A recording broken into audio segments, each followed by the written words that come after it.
మనం మందిర నిర్మాణం కొరకు, సంఘ వ్యాప్తి కొరకు కష్టపడి పని చేయవలసిన వారిగా ఉన్నాం. నాకు ఈ సందర్భంలో ఒక విషయం గుర్తొచ్చింది. రీసెంట్గా నేను ఒక యూట్యూబ్ వీడియో చూస్తూ ఉన్నప్పుడు, హోసన్న మినిస్ట్రీస్ జాన్ వెస్లీ గారు అందరికీ తెలుసు కదా, రాజమండ్రి. రీసెంట్గానే నేను ఒకరోజు వెళ్ళి ఆ మందిరం కూడా చూసాను. చక్కగా చాలా మంచిగా ఉంది రాజమండ్రి మందిరం, సంతోషం. అయితే నేను ఈ రీసెంట్గా చూసిన ఈ వీడియోలో ఏముందంటే, త్వరలో కొన్ని ప్రాంతాల్లో కట్టబోయేటువంటి మందిరపు నమూనాల యొక్క పిక్చర్స్ చూపిస్తూ ఉన్నారు.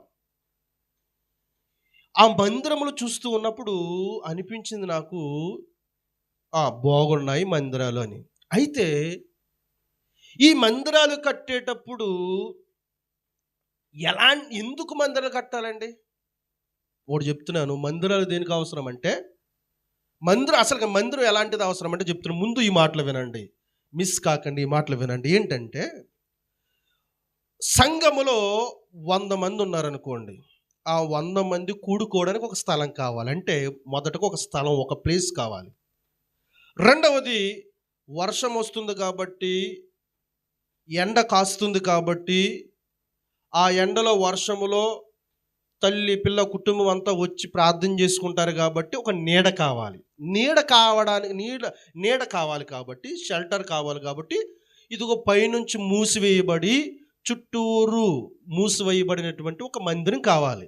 అది ఇప్పుడు ఆ మందిరంలో వాకింగ్ చెప్పాలి కాబట్టి ఎక్విప్మెంట్స్, ఫ్యాన్స్ కావాలి, ఎల్ఈడీస్ కావాలి, మంచి సౌండ్ సిస్టమ్ కావాలి, అందరూ కూర్చోడానికి వీలైన చైర్స్ లేదా మ్యాట్స్ కావాలి. ఇది దానికి మంచి వెలుగునిచ్చే కరెంటు లైట్స్ కూడా కావాలి. ఇది సరిపోద్ది కదండి మందిరం జరగడానికి. కానీ జాన్ వెస్లీ గారు అనేటువంటి మాట నాకు చాలా బాధ అనిపించింది. ఏంటంటే, ఇదిగో ఈ మందిరం మనం కట్టబోతున్నాం అన్నారు. అక్కడ వరకు బాగానే ఉంది. ఈ మందిరం యొక్క ప్రత్యేకత ఏంటో తెలుసా? ఆ టాప్ ఏదైతే ఉందో చిన్న బటన్ నొక్కితే ఆ టాప్ ఓపెన్ అయిపోద్ది అన్నారు. ఎందుకు చెప్పండి ఆ టాప్ ఓపెనింగ్? ఎందుకు చెప్పండి? గాలి వేయడానికా? ఫ్యాన్లు ఉంటాయిగా, అంత టెక్నాలజీ ఎందుకు దానికి? ఆకాశం కనపడ్డానక? అదేదో ఇంకా మొత్తం మీద బిల్డింగ్ కట్టకుండా డైరెక్ట్గా ఓపెన్ మీటింగ్స్ పెట్టుకుంటే ఆకాశం కనబడుతుందిగా. దేనికి ఆ బడాయి? దేనికి ఆ టెక్నాలజీ? ఆ టెక్నాలజీ యూజ్ చేయడం వల్ల సంఘానికి ఒరిగేదేంటి? ఆ టెక్నాలజీ వల్ల అలాగ ఓపెన్ అవ్వడం వల్ల, ఆ టాప్ ఓపెన్ అవ్వడం వల్ల కలిసి వచ్చింది ఏంటి? అంత డబ్బు ఎక్కువైపోయిందా క్రైస్తవ సమాజానికి? సంఘాలలోను, సేవల్లోను, సంస్థల్లోను అంత డబ్బు ఉండిపోయిందా? నేను చెప్తున్నాను, ఆయన పెద్దవారు, ఆయనను క్వశ్చన్ చేయడానికి నేను సరిపోను. కానీ ప్రభు పేరట పెద్దవారిని గౌరవంగా ఈ మీడియా సమక్షంలో బ్రతిమాలుకుంటున్నాను. ఏంటంటే, వద్దయ్య గారు, అలాంటి వద్దండి. మనకు మందిరం కావాలి. చూడండి, మీరు కట్టారు రాజమండ్రిలో చక్కటి మందిరం, బాగుంది. అనేక మంది కింద కూర్చుంటారు, అనేక మంది పైన కూర్చుంటారు. చక్కటి స్టేజ్ ఉంది, చక్కగా మైక్ సౌండ్ సిస్టమ్ ఉంది, చక్కగా ఆర్కెస్ట్రా ఉంది, అనేక మందికి వసతులు ఉన్నాయి, వాష్రూమ్స్ ఉన్నాయి, చాలామంది అక్కడ పరిచయం చేస్తున్నారు, పార్కింగ్ ప్లేస్ ఉంది, భోజనాలు తినడానికి కింద మంచిగా స్థలం ఉంది. Yes, everything is good, it's enough. ఒక చక్కటి మినిస్ట్రీ జరగాలంటే, చక్కటి ఆరాధన జరగాలంటే, చక్కగా కోటాలు జరగాలంటే అది సరిపోతుంది. ఇంకొక విషయం కూడా చెప్తున్నాను, ఒకవేళ జనం పెరిగారు ఇంకో మందిరం ఎక్స్టెన్షన్ చేసుకోవడంలో తప్పు లేదు. అయ్యా, మా మందిరం ఫిలప్ అయిపోతుంది, కొన్ని వేల మంది వస్తున్నారు, బయట కూర్చుంటున్నారు, వారికి నీడ లేదు కాబట్టి కొంచెము పొడిగిస్తున్నాము, కొంచెం ఎక్స్టెన్షన్ చేస్తున్నామని మీరు చక్కగా యూట్యూబ్ సమక్షంలో మీడియాలో ఈ విధంగా మందిరాన్ని పెంచుతున్నాము, ఈ విధంగా చక్కగా మందిరాన్ని కడుతున్నామంటే పర్లేదు. కానీ మీరు చూపించిన ఫొటోస్ ఏంటో తెలుసా అండి? టెక్నాలజీ కొత్తగా, డిఫరెంట్గా, ఎవరిని ఉద్ధరించడానికి, ఎవరిని ఇంప్రెస్ చేయడానికి, ఎవరి సొమ్మది, ఎక్కడి నుంచి వచ్చిన సొమ్మది? ఆ టెక్నాలజీ అవసరమా? నేను ప్రశ్నిస్తున్నాను మీడియా సమక్షంగా. గమనించండి దేని బిడ్డలారా, ఒక్కసారి ఆలోచించండి. ఇదిగో ఆ సేవకులు అంటున్నారు, ఇదిగో పలానా చోట ఈ మందిరం కట్టబోతున్నాం, పలానా చోట ఈ మందిరం కట్టబోతున్నాం. ఆ మందిరాలు ఎలా ఉన్నాయో తెలుసా? ఏవో టెక్నాలజీతో టాపులు లేసిపోతున్నాయి, డోర్లు వాటికి అవే ఓపెన్ అయిపోతున్నాయి, చుట్టూరు రకరకాల డిజైన్స్ ఉన్నాయి. ఎందుకవి దేవుడు అంటాడు కదా, నేను రాళ్లతో నిర్మించినటువంటి గుడుల్లోనూ ఉండట్లేదు, నేను హృదయమే నీ ఆలయం అంటున్నాడు దేవుడు. దేవుడు హృదయాల్లో నివసించే టైం ఇది. అలా హృదయాల్లో నివసించే టైం కాబట్టి ప్రతి మనిషి యొక్క హృదయములో దేవుని నిలపడానికి అందరిని ఒక చోట గ్యాదర్ చేసి వారికి వాక్యం బోధించి దేవుడు వాళ్ళ హృదయాల్లో నిలిచేలా చేయడానికి ఒక సింపుల్ మందిరం చాలు. అంతే తప్ప టాపులు వేసే మందిరాలు, ఊపొచ్చే మందిరాలు, డోర్లు తెరుచుకునే మందిరాలు, రెక్కలు వచ్చి ఎగిరే మందిరాలు ఎందుకండి అయ్యా మనకు అలాంటి మందిరాలు? ఎక్కడి నుంచి వచ్చింది ఆ సొమ్ము? మీకు అంతగా నేను దేవుడి మందిరం అద్భుతంగా కట్టాలనుకుంటున్నాను, దాంట్లో తప్పేముంది? దేవుని మందిరం ఘనంగా కట్టాలనుకున్నాను, దాంట్లో తప్పేముంది? దేవుని కొరకే కదా నా కొంప కట్టుకుంటాను అంటున్నానా, నా ఇల్లు కట్టుకుంటాను అంటున్నానా, కారు కొనుక్కుంటాను అంటున్నానా? దేవుని మందిరాన్ని అద్భుతంగా కట్టాలనుకుంటున్నాను, దీనిలో తప్పేంటి, ఎందుకు అడుగుతున్నారని మీరంటే, మీకు అంత మందిరాలు కట్టాలనే ఆలోచన ఉంటే నేను ఒకటి చెప్తున్న, జాగ్రత్త వినండి.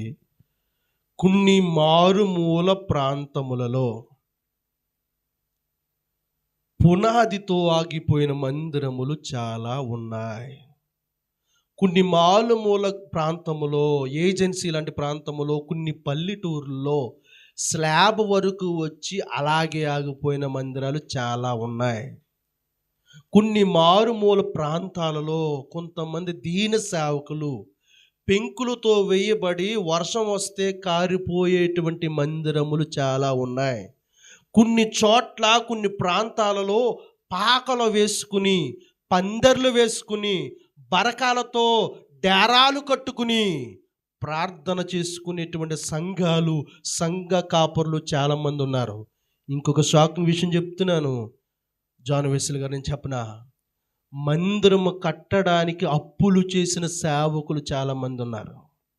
మందిరాలు కట్టడానికి అప్పులు చేసి సగం దాకా వచ్చి నిలిపేసి అప్పుల వాళ్ళు ఇంటికి వచ్చి గొడవ పెడుతుంటే సిగ్గుపడి సంఘం ముందు, సమాజం ముందు సిగ్గుపడిన సేవకులు చాలామంది ఉన్నారు.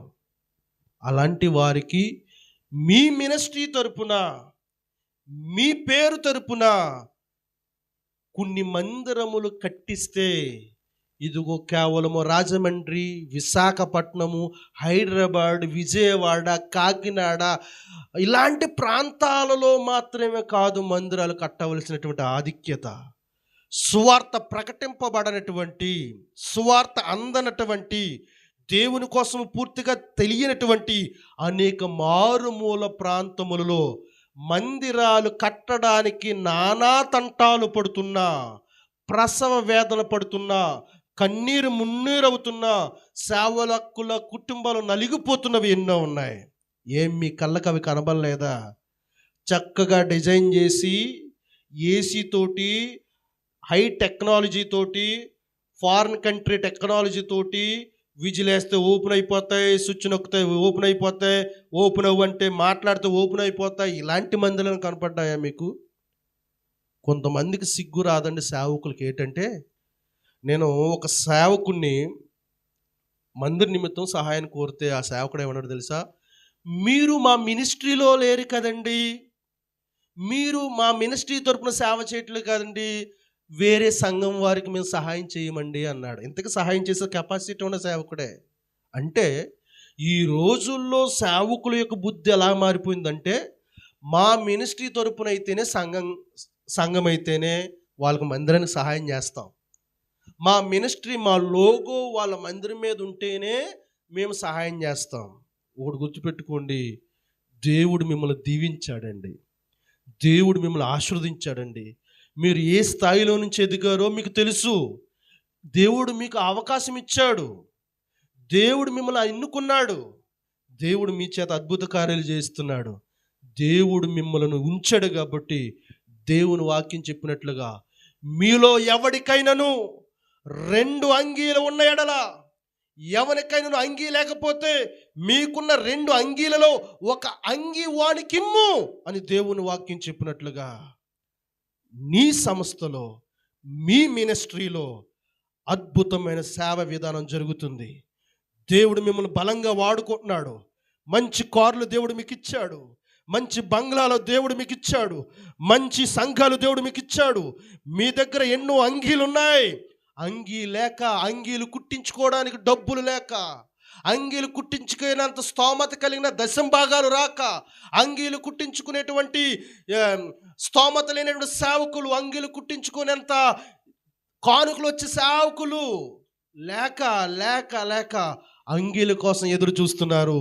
నీ దగ్గర ఎన్నో అంగీలు ఉన్నాయి, ఒక అంగీ నువ్వు ఇవ్వలేవా? నేను ఇక్కడ మాట్లాడుతుంది అంగీ కోసం కాదు. నీ దగ్గర ఎంతో ధనం ఉంది, పేద సేవకుడికి సహాయం చేయలేవా? నీ దగ్గర ఎంతో ధనం ఉంది, నీ మినిస్ట్రీలో, నీ సంస్థలో ఎంతో డబ్బు ఉంది, మందిరం కట్టించలేవా? ఇక్కడ నువ్వు ఇవ్వాల్సిన అంగీ కాదు, కానీ నువ్వు ఇవ్వాల్సింది వేరొక మందిరం కట్టడానికి. పాకల్లో చూస్తున్నాం, మనం యూట్యూబ్లో చూస్తున్నామండి. కొన్ని సంఘాలు, కొన్ని మన కంటికి కనిపిస్తున్నాయి. నేను తీసుకెళ్తాను రండి, కత్తిపూడి మారుమూల ప్రాంతం ఏజెన్సీ ప్రాంతంలోనే తీసుకెళ్తాను రండి, గోకవరం ఏజెన్సీ ప్రాంతం మారుమూల ఉన్న తీసుకెళ్తాను రండి, నేనున్న సరౌండింగ్ ప్రాంతంలో ఎన్నో పేద సంఘాలు ఉన్నాయి, నేను తీసుకెళ్తాను రండి. నా దగ్గర లిస్ట్ ఉంది. నిజానికి చెప్పాలంటే ఒక్క మాట చెప్తాను చూడండి, దాన గుణం ఉన్న దగ్గర ధనం ఉండదటండి, ధనం ఉన్న వాడి దగ్గర దాన గుణం ఉండదటండి. కానీ దాన గుణం ఉన్న దగ్గర ధనం ఉండదట. నీకు అర్థం కలదో చెప్తాను. ధనం ఉన్న వాడి దగ్గర దాన గుణం ఉండదు. అంటే ఎవడి దగ్గర అయితే డబ్బు ఉంటుందో వాడికి దాన గుణం ఉండదు, ఇవ్వాలని ఆశ ఉండదు. ఎవడికైతే దాన గుణం ఉంటుందో, అంటే దానం చేసే గుణం ఉంటుందో, వాడి దగ్గర ధనం ఉండదు. ఇదే మర్మం. నేను చెప్తున్నాను మీరు మోడర్న్ చర్చిలు కట్టడం వల్ల క్రైస్తవ్యాన్ని ఉద్ధరించరు. మీరు లచ్చలు పెట్టేసి రకరకాల రంగులు లైట్లు పెట్టేయడం వల్ల మీరు క్రైస్తవ సమాజాన్ని ఉద్ధరించరు. హై టెక్నాలజీతో మందిరాలు కట్టేయడం వల్ల మీ వల్ల దమ్ముడు ఉపయోగం ఉండదు క్రైస్తవ సమాజానికి, సేవకులకి. ఒక్కసారి నా మాట వినండి.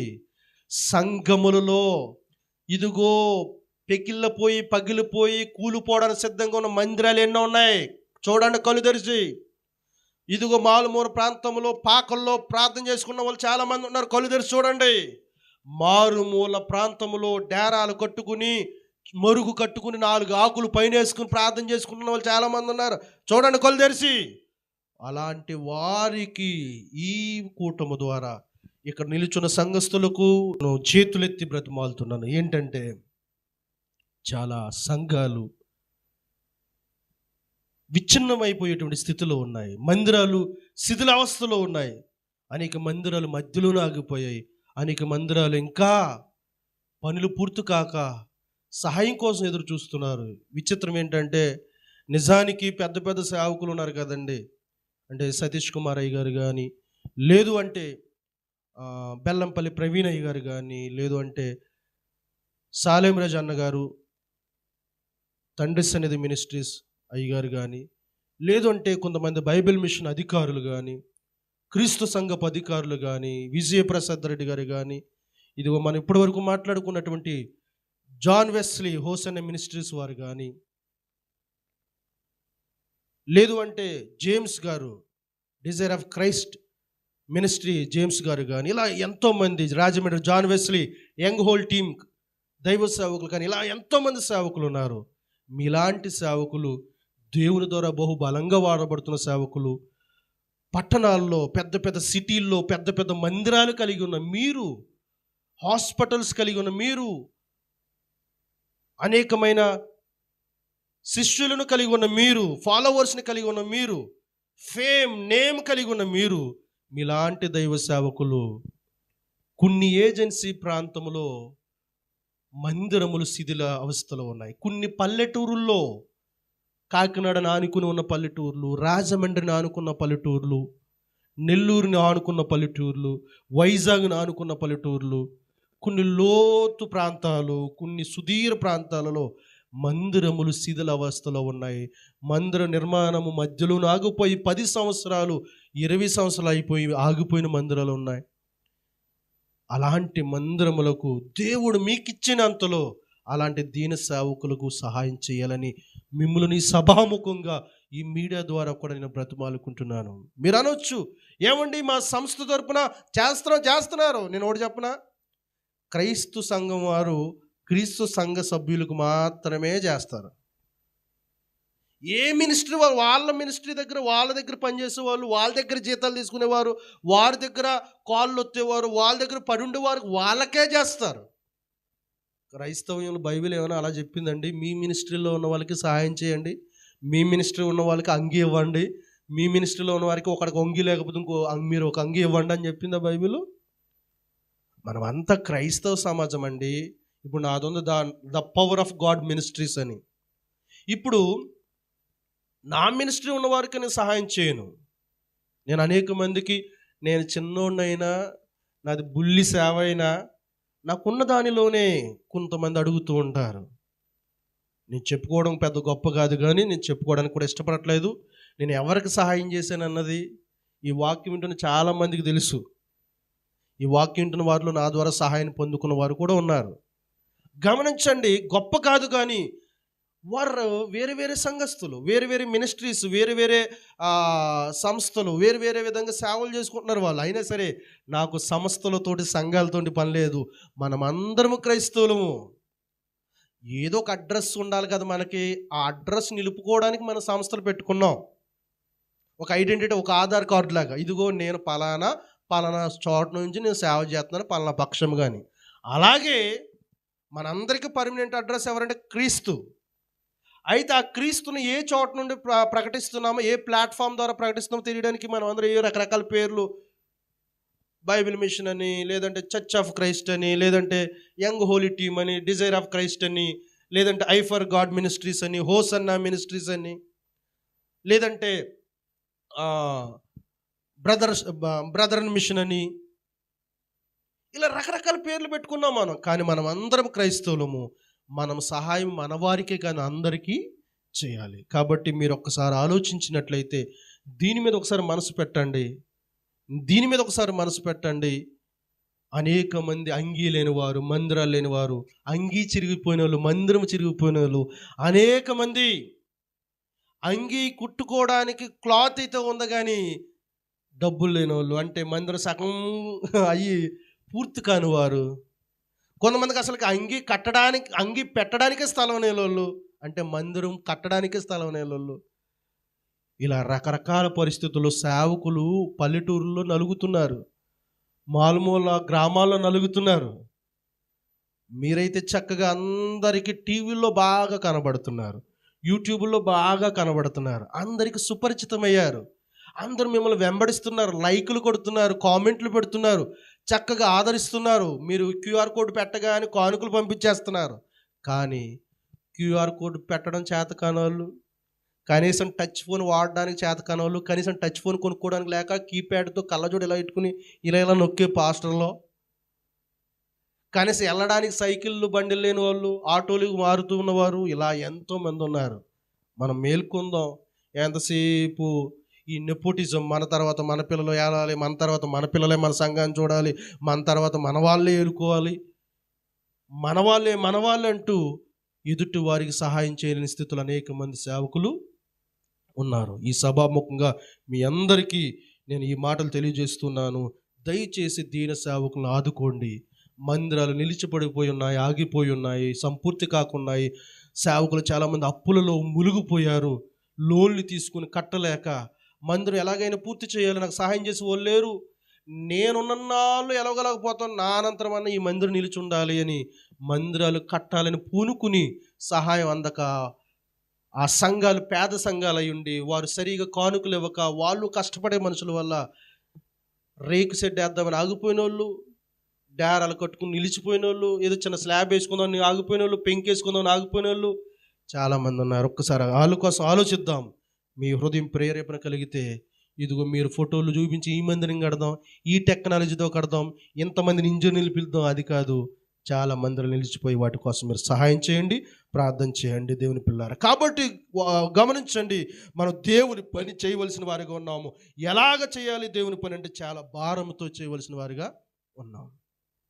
చూడండి, ఇక్కడ మంచి మాట ఏంటంటే పౌలు గారు అన్నారు, మేము పని చేసేవారము బద్ధకస్తులం కాదు, మాకు బద్ధకం లేదు. దేవుడి పని ఎంతలా చేస్తామంటే రాత్రి పగళ్ళు కూడా చేస్తాం, ప్రయాసతో చేస్తాం, కష్టపడి చేస్తామని దెస్సలోనిక సంఘానికి తెలియపరుస్తున్నారు పౌలు గారు 2వ దెస్సలోనిక రాసిన పత్రికలో 3వ అధ్యాయం 8వ వచనంలో.